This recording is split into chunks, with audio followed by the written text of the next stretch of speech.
conjunto de organizações da sociedade civil, dentre elas o Instituto Brasileiro de Defesa do Consumidor, a Artigo 19 e o Instituto de Estudos Socioeconômicos, denunciaram o governo brasileiro na Comissão Interamericana de Direitos Humanos, principal órgão da OEA, Organização dos Estados Americanos.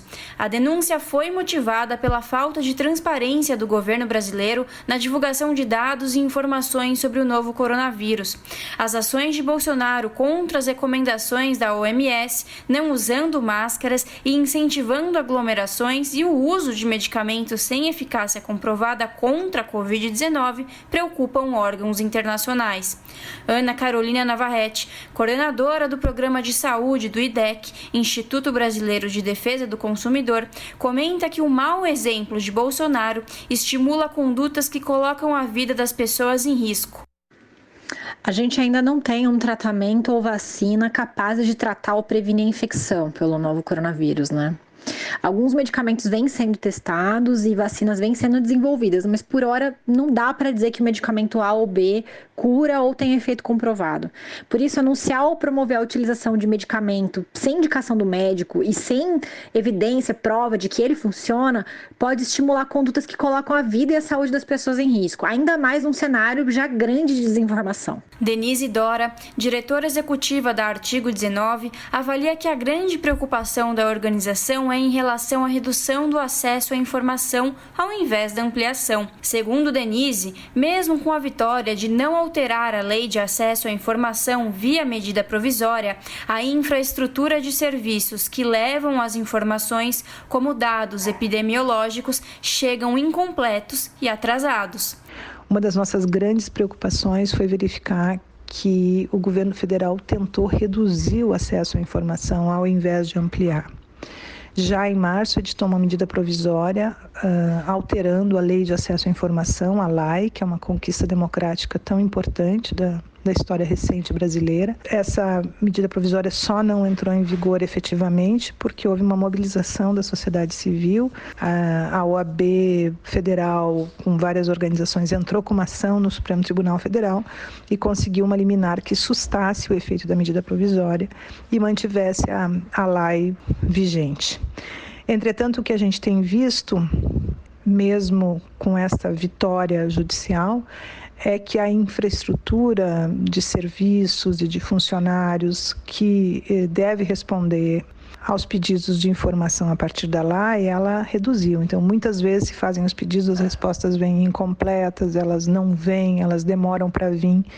Então, é possível dizer que a transparência dos dados no governo federal, fornecidos pelo governo federal nesse período, tem reduzido de qualidade drasticamente.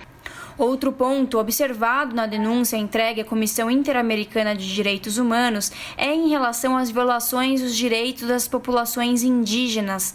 Luísa Pinheiro, assessora política do INESC, Instituto de Estudos Socioeconômicos, avalia que o impacto nas comunidades indígenas é o mais cruel possível. Segundo ela, essa vulnerabilidade dos povos indígenas é maior por conta do contexto do desmonte de políticas públicas voltadas para essa população.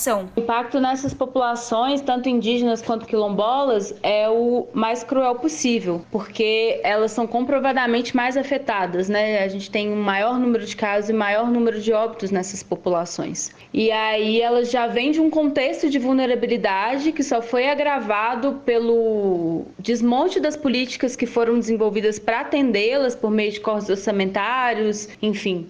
Então, a pandemia chega até elas em um cenário em que elas já estavam muito expostas, né?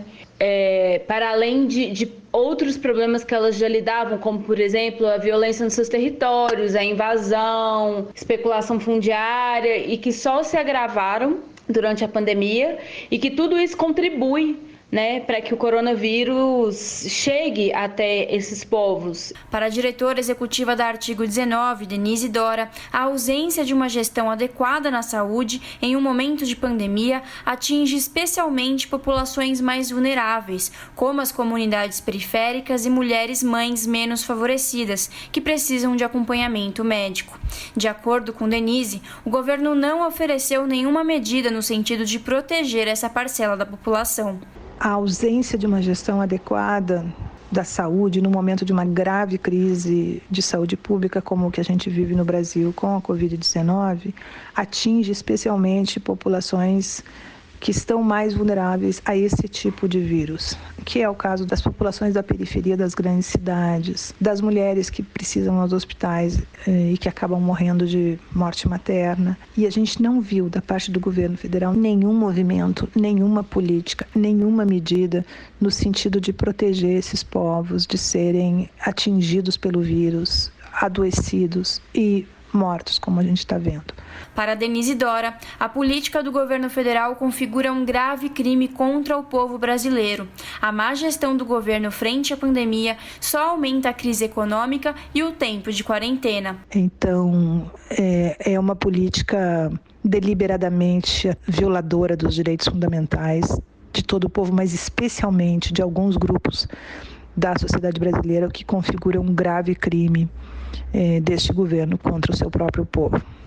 Isso tem aumentado o prazo e a necessidade de isolamento social para além do que os outros países do mundo viveram. Isso tem aumentado a crise econômica e o governo federal brincou com isso o tempo todo. As organizações da sociedade civil solicitaram uma nova visita da Comissão Interamericana de Direitos Humanos ao Brasil assim que as condições sanitárias permitirem. No momento, as visitas da comissão estão suspensas, mas foi sinalizado que, quando retomadas, será considerada outra visita ao Brasil. Larissa Borer, Rádio Brasil Atual. Você está ouvindo Jornal Brasil Atual. As notícias que os outros não dão.